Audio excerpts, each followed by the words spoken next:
All right. This feels weird. I'm not even going to That's pretend not how we it's start an not. episode, Chris. Come on.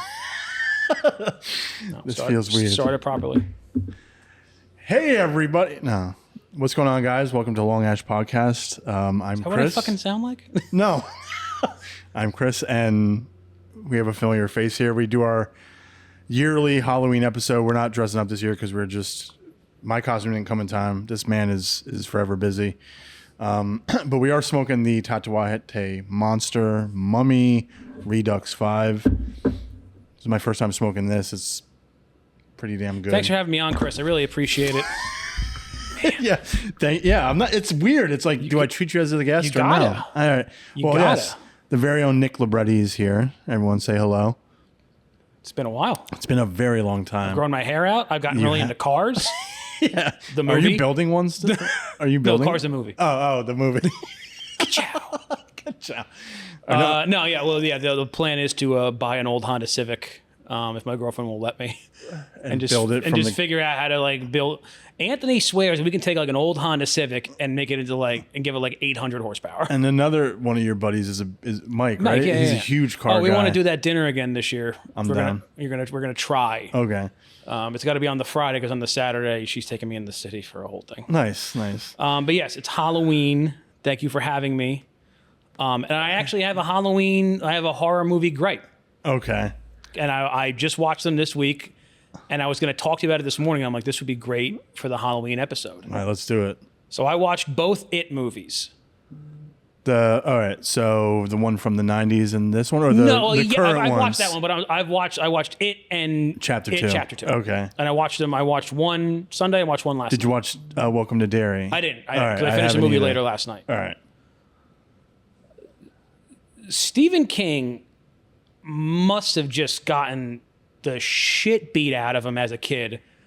He portrays bullies in his, and you think about it, like when you think of Stand By Me, when you think of Carrie, when you think of It, like unrealistic, like high school bullies, like not just like, hey, dweeb, and putting you in a locker, like bullies that like just beat the shit and like are cutting fat kids. Yeah, that was pretty brutal. And then every single parent in these It movies was the worst, like abusive or Munchausen by proxy. Yeah. I'm like, literally the only redeemable people in the entire It universe were those 5 kids. Mm-hmm. Like that's it. Every adult, every local person. Like did you watch those movies? I did, yeah. So in the sequel, in the beginning, like these guys like beat up this gay couple, and they beat the crap out of one guy, throw him over a bridge, like, oh, welcome to Derry. I'm like, dude, this is in Maine. Yeah. Where do these guys exist in Maine? Yeah. Just a traveling group of homophobic gangsters who are just throwing rocks at people at a carnival. That was pretty. That was a pretty brutal opening for a sequel, and I haven't seen the second one in a while, so I'm trying to figure out whatever happened. Like, what the second one wasn't tremendous. What was the point of that opening scene? That's the thing. Is it served? It looked like it served as a vehicle for just like, and then the other, like the boyfriend of the guy who got beat up, he gets killed by the It. Yeah, that's it. Yeah, there was no and I don't know. I never read the book, so I don't know if this was in the books, but just like an extreme gay bashing, like an extreme gay bashing. In a small town in Maine. And like I said, every parent was just abusive, beat the bully's dad beat the crap and shot a gun at him. And I'm like, there's no social services. Beverly's parent, Beverly's dad dad was creepy was as shit. doing that stuff. Yeah. Horrible. Yeah. I liked the first one. I thought that he was super scary. I thought how it was shot was really great. Like I said, I wasn't a fan of like the bullying because I'm like, all right, this is like a little extreme. Like why is this being so extreme? The second one I was not. It got really weird with like the Indian ritual that they have to do, and then it doesn't work, and then now, like I don't know. The second one was. I think I was hyped for the second one because of the cast that they got to be in the film. You know, James McAvoy, Bill Hader, Jessica Chastain.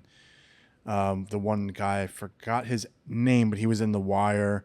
Oh yeah, yeah, and but then they also made like the one kid who was fat. Like then they made him like now he's like this handsome, super rich. Well, when they did it in the '90s, that was John Ritter's character, where John Ritter was a good-looking guy. Yeah, then, but he was still like a little. It was still average-looking guy. He wasn't like this a tiny bit doughy. Yeah, he wasn't this like supermodel guy. Now, I will say, if you looked at that actor, facially, he actually does resemble the kid a little bit. But I don't know. I feel like this is the guy who did the Flash movie, isn't it? Yes. Yeah. So like I'm with the second one, I'm starting to see like what there was just too much. I do like how they split it into two movies instead of trying to cram it all into one. They had to, because I know the one in the '90s was, I guess, it was a made for TV movie. Yeah, and he did a lot of those. Like one of my favorite adaptations from Stephen King is Storm of the Century. I love that. I love the book, and I love the made for TV movie for that. But yeah, the made for TV movie for it, I think, is almost a few hours long. Do you know what his best movie that was from one of his books is? Like the best rated? Is it The Shining? Close. What? Shawshank. Shawshank, yes. Which everyone always overlooks that one. There was another one I actually just saw too that he did that I had no idea. I have to go look at his filmography. Because listen, some of his like The Mist was good. I liked, was it Dreamcatcher or Dreamwalker? I think it was Dreamcatcher. Yeah. I liked it because it had Damian Lewis. Yeah, Damian Lewis is good. And it also had Thomas Jane, so I had the Punisher in it. Yeah. It wasn't a tremendous film. It was all right. But he's done, Carrie, Cujo, The Shining. He was not happy about how The Shining turned out. Which is crazy because it is crazy when it's like when you compare, with the exception of Shawshank, when you compare every other movie made about Stephen King's books, the ones that are like usually like super accurate to his books never are like turned into the greatest movies. And I do think that the James McAvoy character is supposed to be Stephen King because they make fun of him that entire second movie, like, oh, your books are so good, they're so scary, but your endings are horrible. And I also think that's what set Shawshank apart, is like it has a phenomenal ending to it. Yeah, I mean, I know that when you get like Stephen King and Stanley Kubrick, Stanley Kubrick adapting your book, Kubrick's, to some people, one of the best visionaries as a director there ever was. Barry Lyndon. So so you're gonna clash on that, but it's funny you bring that up because Jess and I were talking about Welcome to Derry, and she's like, why are all of his like movies, or most of his books and movies, are about kids? And she was kind of bringing it up. She's like, I don't know what her spin was on it, but she was like, she was saying just how like these kids live through some really traumatic experiences. And then you bring up the bullying aspect, which you really think about, like Stand By Me, and it Carrie. Like you really like not just like bullies, like severe, like going above and now. Listen, I was like teased a little bit in school, and I grew up in the '90s, which is like was not the heyday of bullying, but like when that old fashioned kind of bullying was like still going on. And I'm sure, I definitely know that there was people who had it worse than me, but like the kind of brutal bullying in a Stephen King movie, I'm like, dude, if this like it was really how is the son of the sheriff just like cutting people up in the middle of the woods and like no one does anything about it? That was wild. And then how some of these parents were getting killed is also pretty brutal too. Like, and even if they think about like Carrie's mom was like really the villain of that movie. So you think about like Stephen King must have gotten the shit beat out of him by everyone in his life. Yeah. Did he do Misery too? Yes. Yeah, it definitely feels like. Yeah, Misery is tremendous. Yeah, that's because this past week we've been trying to watch. Like I wanted to watch. Jess never saw Children of the Corn, so I wanted to watch that. A few other ones I wanted to check out and watch, and you really go through like some of the selections on streaming. It's like, wow, he had almost all of his books have been adapted to movies. Did you ever see the South Park that was based on Children of the Corn? No. So no. It was like a mid. When I say a mid episode, it wasn't when they started becoming like super socially relevant, but it wasn't in the early days. It was like, I don't know, it's got to be like season like 7 or something like that. and everyone starts getting really afraid. It must have been right around when the priest scandal happened. Okay. Because everyone is worried about pedophiles, and so they start accusing everyone else that everyone else is like all the parents are accusing each other of pedophiles.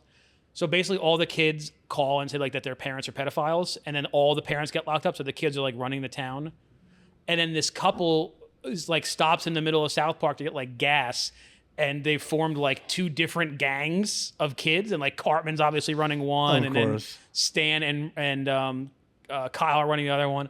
And it's very much the Children of the Corn, where like the guy Cartman kidnaps one of the guys, and he's like, "Outlander, we have your woman, Outlander."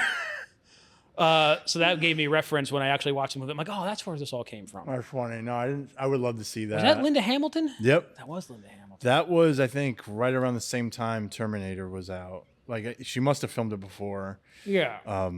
But no, Children of the Corn is really creepy. He does a good. Like he's never did like a slasher really of like here's like a murderer guy. I guess it would be like the closest, but he's like an alien. But he does just like a really good like people are just like The Shining. Yeah. How much of that is actually supernatural? How much of it is just? He has a good mixture of supernatural, because like I said, Storm of the Century, where they arrested the villain in there, and he's just in a jail cell. And the town is just like he's creating this crazy snowstorm, but like he's being able to control from the jail cell like these murders in town, and it's just really insane. Yeah, no. But he does a great job at kind of obviously having the human element in his stories, but with a touch of a touch of, or maybe more than a touch of like supernatural with it. But I think it also he did Christine too, right? I think he did do Christine. Yeah, which that was great. And usually I don't like when the supernatural part isn't explained, but I feel like that's done too much now, where they got to give you the whole origin story of the thing. I did like in some of his movies where it's like do you ever find out what happened with Cujo? Like, do you ever find out, like, was he just a rabid dog? Yeah. Like, he wasn't like, he wasn't taken over by some spirit. He was just a Misery. She was just like a crazy lady. Misery was such a good She was a movie. crazy, she was a crazy fan. I think she might have been nominated for that. Yeah, she was a crazy fan. Yeah. I'm your biggest fan. Yeah, I can't look at her and think of really any other, I mean, I know she was in so many things, but I remember when I was younger, just that shot, I guess that point of view shot from James Caan where like he's looking up at her, and like they always use that shot in reference when you're trying to study cinematography, and like if you want to show like dominance in a shot, like you look down at someone to make them seem inferior, not inferior, inferior, and then you're looking up to make them feel superior. And that shot, like, I just remember that just was being embedded. That was embedded in my brain because of just how crazy she looked. Oh, I mean, the shot that is embedded in mine is when with the wood. Yeah. Oh, yeah. And then they put like have you ever seen Misery, Tyler? Oh. So I'm gonna ruin it for you. So she's trying to keep this guy captive because he was in a car accident.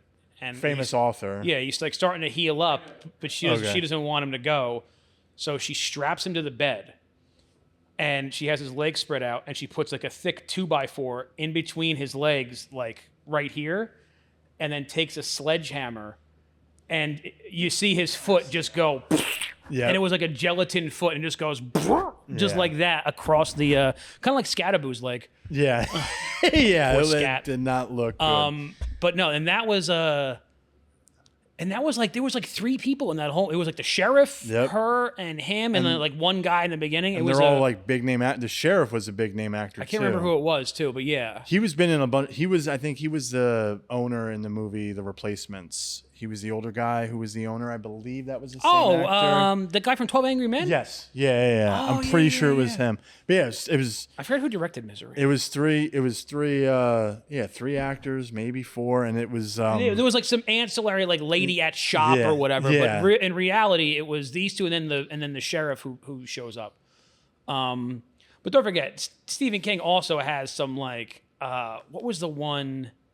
I can't remember the name of it, but it was like all the electronics like become alive.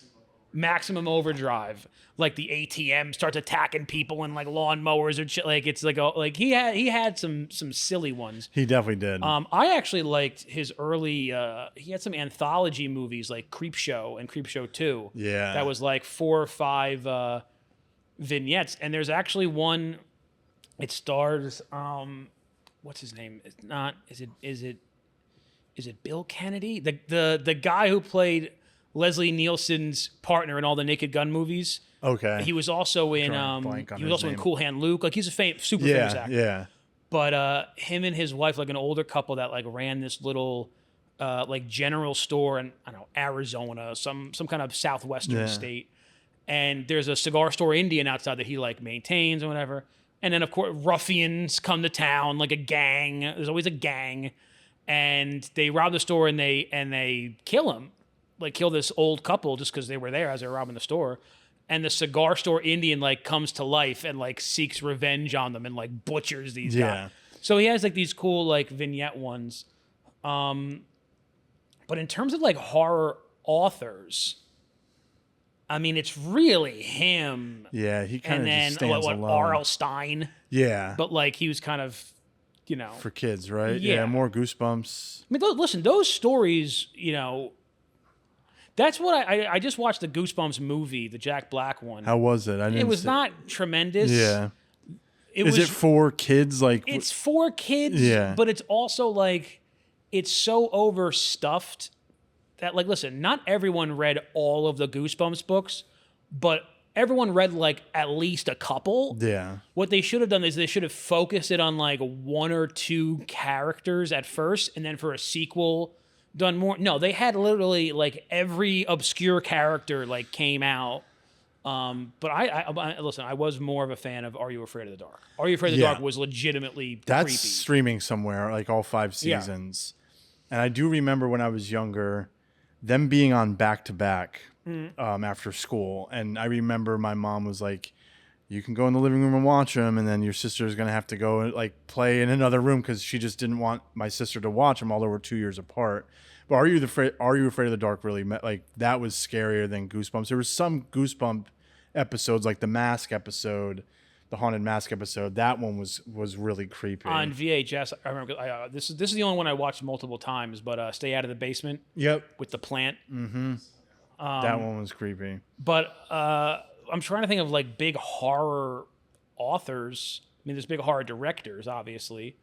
And there's I think now, and we've talked about this the past few years, this resurgence in horror movies, like you know, critically acclaimed. You have Jordan Peele's, Mike Flanagan, and now what's his name from Whitest Kids You Know, because he just did Weapons. Yeah, Zach Crager. Yeah. Which is like if anyone ever saw Whitest Kids You Know, and then be like, oh, this guy's gonna be like not an avant-garde, but like a widely respected horror director. Weapons was. Did you see Weapons? Yeah, twice. Oh yeah, Weapons is really good. Yeah. Talking about you said a while ago about how you kind of need to over-explain everything. People wanted so badly for there to be a Gladys origin story, which now there's rumors that there might just be solely on her. But I like how she, in the movie, spoilers ahead, I know it just went on to some streaming services for free in case you haven't seen it, but she just kind of comes in and fucks shit up. Yeah. And there was like really no rhyme or reason. My sister watched it. She texted me. She's like, there was really no ending. I was like, I'm okay with that. Like there was that part of the story was resolved. The voiceover at the end kind of explained like what's going on, but it was just kind of a moment in time over a month span. And I've been saying this forever. I thought there was some really funny, like maybe it's my messed up mind. There's really some funny moments in that, specifically from Josh Brolin, where he's having his nightmares and dreams or whatever. He wakes up and he just shouts, "What the fuck?" I think everyone, I know I would do that if I had that. And then there was just moments where he was, he knocked on his neighbor's door, his kid's classmate's door, and he's trying to make small talk. And she's just like, we're trying to get by. He's like, good. Yeah. So anyway, I need to get into your yard because it was like, he was trying to figure it out. It was like very realistic in that, like, this is how people act. Yes. Yeah. And I thought, and even the trailer, they didn't give a lot away. And I think, people love or hate Longlegs, and that's Osgood Perkins. Love Longlegs. That's Anthony Perkins' son from A Psycho. If It's people your didn't birthday. know, dude, that I don't Let know. me in now. I don't know anyone else. Maybe I'm wrong, but like Nicolas Cage was like made to be Longlegs. Yeah. I don't know if there's anywhere you can kind of like, I could take that actor and put him in there. I don't really know. I'll be honest. I was not a fan of the end of Longlegs. I thought I don't want to spoil it for people who haven't watched it. But when they shoved that, it was like, oh, here's the reason. I'm like, yeah. I liked it better when like he was the actual like. But I thought the beginning and middle of that, the pacing, the acting, like you just always felt kind of creeped out. Like what was going on here? He was super creepy. Yeah, it had like a Seven Silence of the Lambs vibe. That's what I mean. I don't really get scared at scary movies, but the things that like put me on my edge a little bit.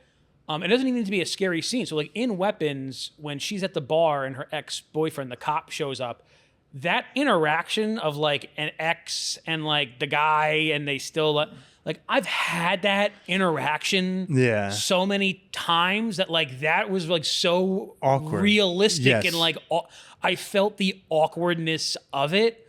I'm just like, yeah, man, I've totally just been there, like an awkward conversation with your ex, but like you still like want to make sure she's okay, but it's just weird. And then you're also getting into a fight over like nothing. Yeah. It was just very, it was like the human interactions in that were very realistic. And then they also did have a callback to Whitest Kids You Know with the hot dogs. Yeah. But I sometimes I do. It depends on what it is. Like I love in The Shining that you don't know why it's haunted or even if it is haunted. I like that aspect. Because it keeps you guessing, but not in like a dumb way where it's, But then again, you have things like Poltergeist that kind of started a trend of like, oh, it's an ancient Indian burial ground. So I don't think we always need to be, but something like Sleepy Hollow, like when there's like a main guy who's like causing trouble, I like to have a little bit of backstory on him, like your Freddy Kruegers and your Jason. But how Weapons... Like she wasn't like a main figure for the whole movie. No, she kind of like you saw what like the results of what she was doing, but like it wasn't like she showed up in scene one and just started hacking people. So like, all right, who is this guy? Why are they doing this? You kind of just got the sense like she's like a witch or something. I liked the structure. It was not your. It was a 3-act structure, but they broke it almost into like 5 or 6 acts as well, following each character. And kind of how they intertwine. You'd have those overlaps. The character, really cool. I forgot the character's name, but the druggie, he was hilarious. Yeah. I even thought there were parts that were like scary, but they were also kind of funny. Yeah. Like when the principal gets possessed, whatever it is, and he just like keeps doing that. Like, first of all, that run at first is creepy. It's very creepy. He does a great job of being creepy. Yeah. Especially when all the kids do it. Yeah. But then when he does it, after they have a little scuffle at the gas station, and then he takes off chasing her, but then he's still doing the weird run. Like then it was like, but it was meant to be funny at that point. It's like, all right, they just got in like a whole fight at the gas station. And then he's still running like that. And he's chasing after him, but now all of a sudden he's going back to doing the run. Yeah. It had the right elements of humor. Speaking of a witch, The Witch is... Oh, God. We talk about it all the time. I told you. You said that's one of your favorite directors, right? Yeah, I can't remember his name. His name is escaping me at the moment. But he also did Lighthouse. Robert Eggers? Yeah. He did Lighthouse. He did Nosferatu. He did... Don't tell me the other one. The Viking. The Northman. The Northman. Yep. Yeah. And then, am I missing one? No, he did. Those are the 4. Those are his 4 major ones. The 2 he's doing now is he's doing The Wolfman. Yep. In the UK. Like, it takes place in the UK in like 1300, so it's going to have authentic language. And then he's doing Christmas Carol with William Dafoe, which is great. Which is going to be huge. But oh my God, my teams, everything's just. Yeah, no. Today. The Witch is, so the first time I watched it, I was like very scared. Not like couldn't go to sleep scared, but like very like tension and like what's going on. I watched it like 3 more times, and that feeling does not. I know exactly what's coming next. I even know like what dialogue is coming next. It still doesn't go away. That uneasy feeling just sits in that movie. So if you're looking for a really good not overly gory, not silly, just like almost like a drama that happens to be scary. Yes. It is. Well, the trailer, really I good. remember seeing the trailer when it first came out, and it opens with her playing peekaboo with the kid, and then she opens her eyes and the kid's gone, and you're like, what is this? And then it's that, I forgot the actor's name. He was in Fantastic Four. He's in all of Robert Eggers' movies. Oh, yeah, he has the with deep... that voice. Yeah, like that... And it's just his voice. saying dialogue over like shots of goats standing. And I'm like, Yeah. what the hell is this? And my buddy, you met my buddy Steve. He said him and his buddies went to go see it. The next day, they all got like stomach poisoning. He's like, so I'm never watching that movie again because a witch got me. Dude, It could easily but happen. no, it's that movie is great. And I know you mentioned he's one of my favorites, Mike Flanagan. There's now this Mike Flanagan this not lore, but there's on Twitter, everyone's like Haunting of Hill House is the greatest Netflix series of all time. That's a bold statement. Tarantino but it's said it is. also not like, it's definitely for me, it's top 3. And just, it's 8 episodes. It's, I think in the middle of the season, they shot one take in between the funeral home and the house. And it did not cut like an edit until like 39 or 40 minutes in. And the cast, like everyone understood like what they need. It was just great. He has first of all, the movies that he did, I have to say, are good. They're not like the best horror movies ever, but have you seen Hush?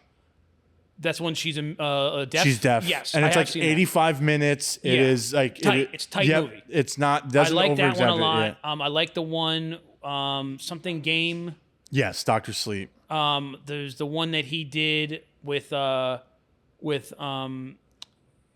I think it's Gina Carano, and it's the mom from Haunting of Hill House, and then the dad from House of Usher, and then something. I think it's like something game where like she's tied up, and then You're the right. guy, No. the creepy big guy, Gerald. Yes, Yeah, Gerald. that King. was good. That was really good.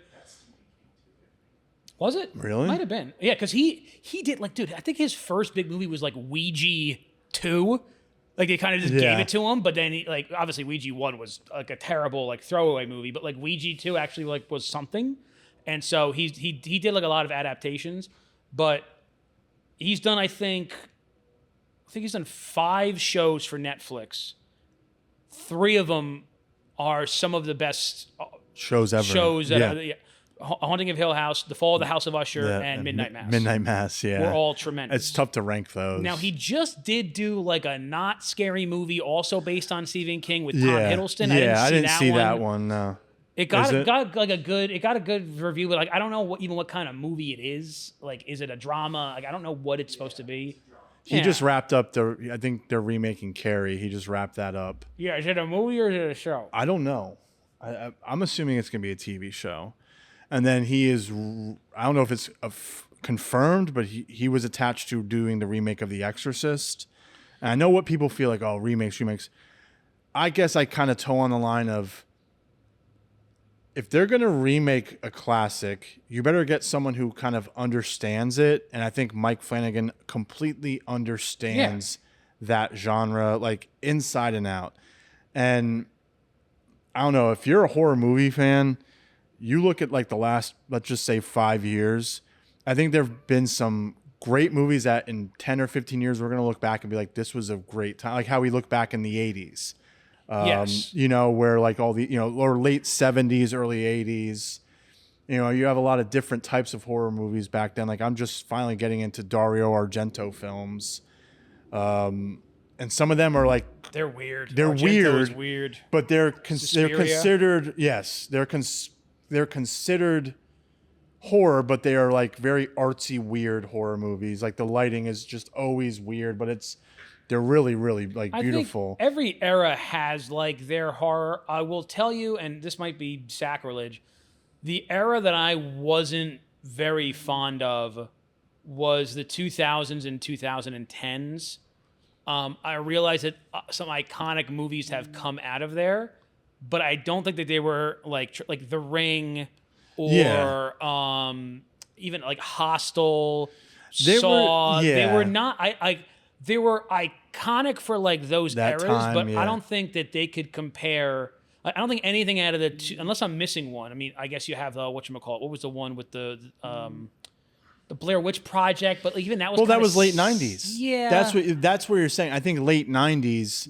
You have what was the first Scream. You have I Know What You Did Last Summer. Like whether you like it or not. Like you have these movies that kind of were in a short period of time were really good, and then you get into the early 2000s and there's just like Halloween H2O. There's all these sequels to Halloween and all the Japanese and, ones, but they weren't done as well as the ones in Japan. Like I like The Ring, but I saw the original, the Japanese version. That blows the American version out of the water. What was the other one? The one with Sarah Michelle Gellar. The Grudge. The Grudge. Yeah. I was never so you have those, but like I said, within the last, you could say 10 years, but last 5 years for sure. I feel like, you mentioned Jordan Peele. Are we going to see Ryan Coogler go into horror now because of Sinners? Like I really like Sinners. It was a slow burn, but when shit happened, like shit went down. Yeah. I don't know. What was that other one? The one it was like Blair Witch Project, but it was like a webcam. Paranormal Activity. Yeah, like then they made like 18 of those. So the first one scared the hell out of me, but then it's like, okay, now you're gonna make 8 because you made millions off the first one. Like you don't have to. That's what I like about the movies we've been mentioning that are recent. Because there's always going to be, here's a new horror movie, and then we're going to beat the living hell out of it. The past 10 years, it's probably been The Conjuring. Yes. Because there's 4 Conjurings. I think they're making the 4th now. Yeah, there's a few Annabelles. And then there's Annabelle, and then there's the Nun. There's like 15 movies or whatever in that world. And they did the same thing with with all the Japanese ones. There was like and Paranormal Activity. There's always like one new movie that they we're going to make 15 of these now. And they did it with Scream. Did they make a sequel to Sinister? Yes. They did? Yeah. Did you see it? No. Okay. Yeah, because Sinister was the one with what's her name? Ethan Hawke. Ethan Hawke. I don't really remember. I don't think I saw it. It was in 2012. They move into this house. They start watching old tapes of the family that lived in that house, and it Black Phone. Okay, yeah. I know. I've heard of Black Phone. But Sinister is like people did. I saw a poll on Instagram the other day. What's the scariest movies from scientists? Because they measure your BPM and they say Sinister is still number 1. I remember seeing that in theaters. That was horrifying. But I never saw Hereditary. I heard Hereditary is also. Hereditary's. That's like for me. I could only watch it once. Is that much, huh? Yeah, it was just. There were certain things that were just brutal. Like, I could watch. I always mispronounce it. Midsommar. That one I liked. It was creepy, but Hereditary was. It was just unsettling. But there's a lot of movies. Like I can't watch the Fall of the House of Usher. Oh, I like that. We watched it through once, and I was like. Okay, I need to watch some New Girl now because it was just it's very a lot. Heavy. Like it's dark. Haunting of Hill House was heavy with certain obviously topics, but it was more scary to me and creepy. Right. The Fall of the House of Usher was just like every episode was just kind of like I needed like my sweat towel to be like, all right, like we can't binge it. Midnight Mass was great. I binged that shit like. I started it late, but I binged that like maybe in 2 days. I was like, this is great. But Hereditary for me, it was just kind of like, all right. Even he filmed them so differently. Midnight Mass feels like a long movie. Yes. Which works well for that story. But like Fall of the House of Usher or Haunting of Hill House, it feels like a show because of how connected all the episodes are and like how episodes will like overlap, but just told from different points of view. So like those are definitely like made for shows. Yeah. Midnight Mass, if he made that into how long was it? 6 episodes? 7? It wasn't many episodes. It was like 8. Yeah, but it was like one long story with like one flashback. So it's interesting, but like he knew that. He knew like this is how this story needs to be told. This is how these stories need to be told. And keep in mind,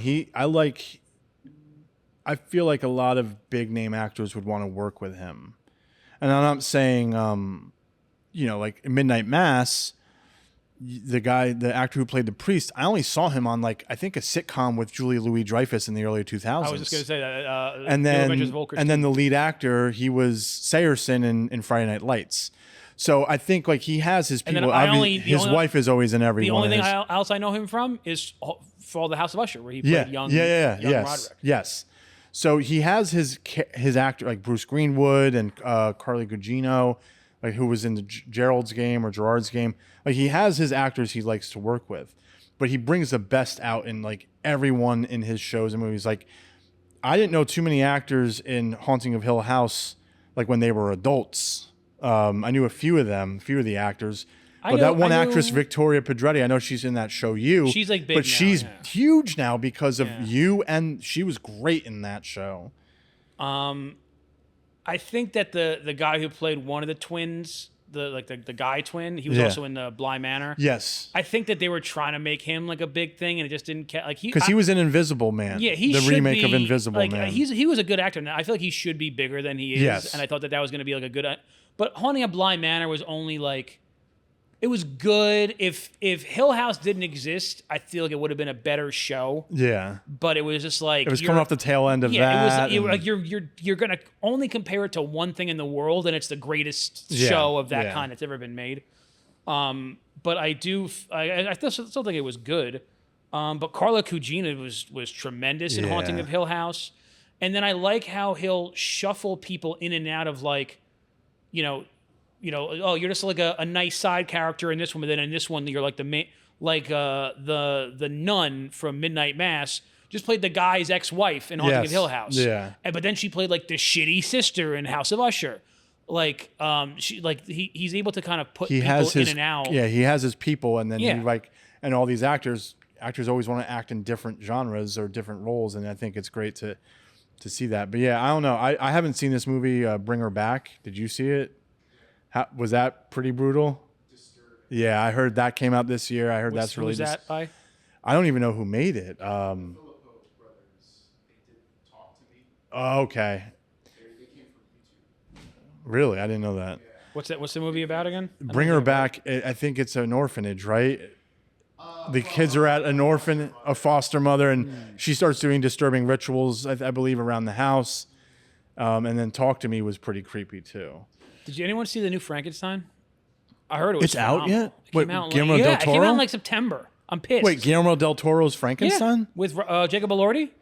I didn't even know it was out I know. They did a horrible job of marketing it when it was like about to come out. because it went right to Netflix. It's not theater, right? I thought it was a theater. I thought it was supposed to come out in theaters. Yeah. Oh, it might have. See, I've been going to the theaters a lot. So I've been going like once a month recently. I haven't seen it being shown in theaters. Okay. So it must have just.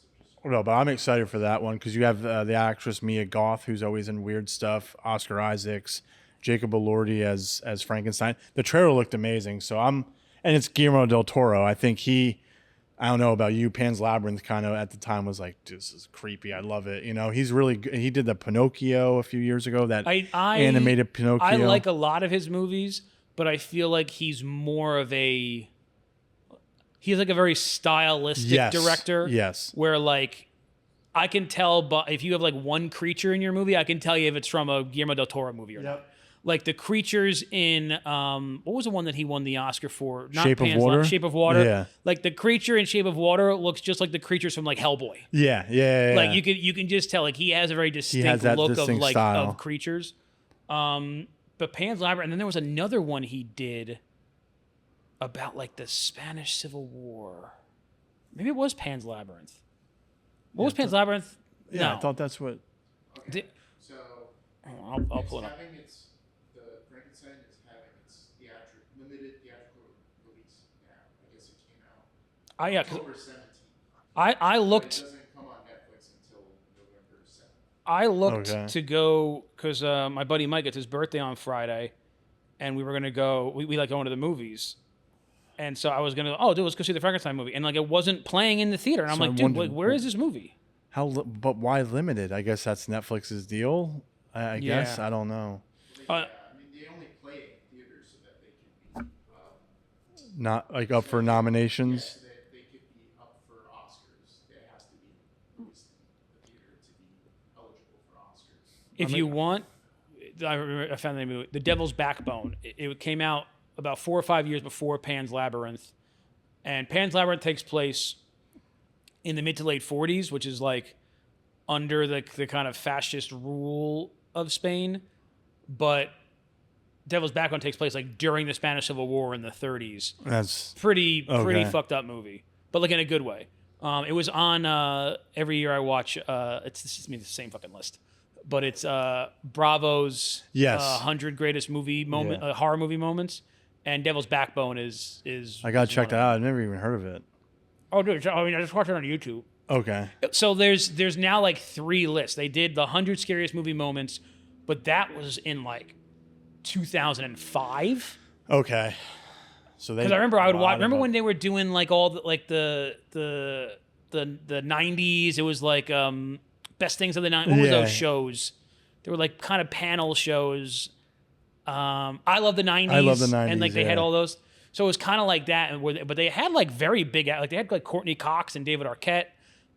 They had Eli Roth. Like they had Guillermo del Toro. They had Peter Jackson.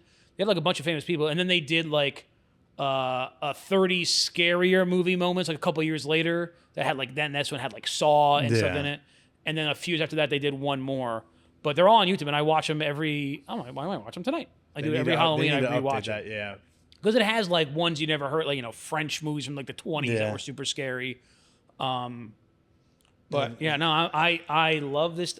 I wish I can get in the mindset to watch horror outside of this time of year. And if something was like in the theaters, I would go watch it if it was really cool. But there's something about like I don't want to watch Weapons in July. Yeah, that's the thing. I don't know if you're noticing this trend where these horror movies, and a part of me is like, well, why don't you have them come out in October or a movie come out on Halloween? Well, most of the time people are going out for Halloween, whether you have kids or not. You're still going out to Halloween parties, especially if it lands on a weekend, right? You're going to go out. I would say the perfect time to release it would be like early Labor to Day? mid-September. Yeah. Because then it'll like people will see it and then it'll kind of lose some steam, but then like the week or two leading up to Halloween it might gain a little bit of traction. Because if you release something on Halloween, by the next day everyone's done with Halloween. No one wants like they're already on the next thing. Yeah. But like Longlegs came out in July, Weapons came out in August. These things are coming out. September 6th last year, yeah. People still dressed up, yeah, and I thought that was really good. But yeah, I mean, I enjoy horror movies, but you're right. It's not like the dead of February and I'm like, oh, let me pop on The Exorcist. No, I like to light a candle. Yeah.